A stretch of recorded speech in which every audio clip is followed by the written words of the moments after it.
Hello, everybody, and welcome to the June 16th episode of Trips and Traps. I'm Andy Serling, joined by Eric Donovan. We just have two races to bring you this week in one segment. We were hoping to bring you another, but for other reasons we couldn't get it to you. So we'll take a look at the two races we have, and we'll start off on Saturday in a maiden race for fillies and mares, 3-year-olds and up. This is a second race of the day, and this is a race dominated by the favorite, even money favorite, Storm and a Prayer, but we're interested in the 6 ATAVISTIQUE. Yeah, this was an interesting one that Eric found we were talking about the other day. We'll show you ATAVISTIQUE right here as we go, just sort of settling back there. And the horse does not have a trouble trip, per se. But first of all, a couple of things. The track seemed to be, the main track, and the few races we ran on Friday, Saturday, and Sunday seemed to be very much favoring speed. The winner was a runaway winner.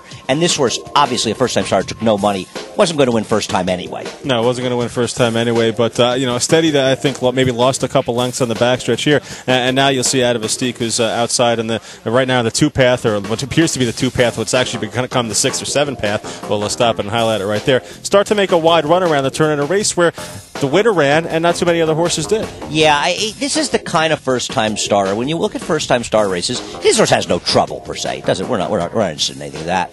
But it's a horse that showed a little something, made a middle move in this race, made a wide middle move, track favoring speed, got himself into the race a little bit, and then, she had no ultimate finish in the race, but she didn't completely collapse. And for trainer Bobby Robato, who doesn't win with a lot of first-time starters, no, he can, a bug boy riding the horse, this feels like a horse that may be a little bit better than it showed in this race and do better down the road. Yeah, I think so, too. I mean, you take a look at the winner here. Obviously, no one was going to beat her on this day, but the fractions of the race were fast, 21-4, 44-3, and, ATAVISTIQUE tries to make a, kind of a move into that fast middle quarter there, that second quarter.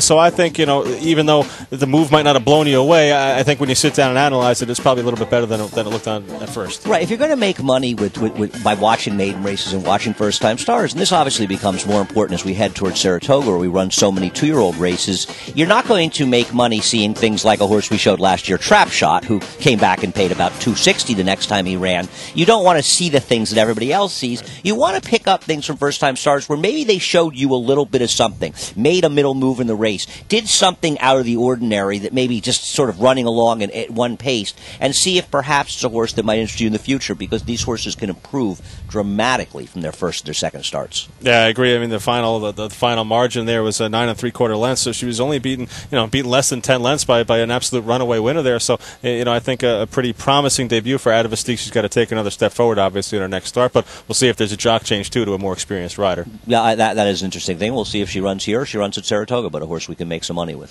All right, we'll take a look at our second race on the program here today, and we'll look at a race from later on Saturday. This is race number 9. We're interested early on the 7 here, Bishop of NOLA, who's taken out wide by Backcountry Boy going around this bend into the backstretch. Yeah, it's not so much, and we will show that. It's interesting watching the head-on sometimes of these turf races here, because you have no perception of exactly what's going on. And you've got a group in here, and you've got like ONZAIN on the inside down there, and the outside is Bishop of NOLA, which we're talking about. Now, ONZAIN will take the turn badly. We'll discuss that later.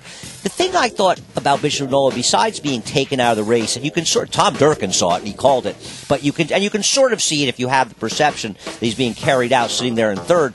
But I don't know what Bishop NOLA was doing so close to the pace in this race. Takadoro, you knew was going to be the speed. Hard to believe that horse was getting the distance. Bishop of NOLA, who had won and run okay a couple starts back, had come from well off the pace. Yeah, and he'll continue to press her after that early trouble, too. So not only getting into that problem around the turn, but also taking out of his game a little bit here as we move down the backstretch. And, I thought to this point here, Bishop of NOLA has run a very credible race and, kind of going to fall apart a little bit through the stretch here, but you would expect that after, being taken out of his game and having some trouble early. Here's Bishop of NOLA, here's ONZAIN behind. It's not like Bishop of NOLA absolutely collapsed there. He really didn't. I mean, he didn't get beaten that much. The field came together at the end. It's also worth noting the winner of this race is Midnight Billy, who's all the way in last right now, so you had a sort of collapse situation.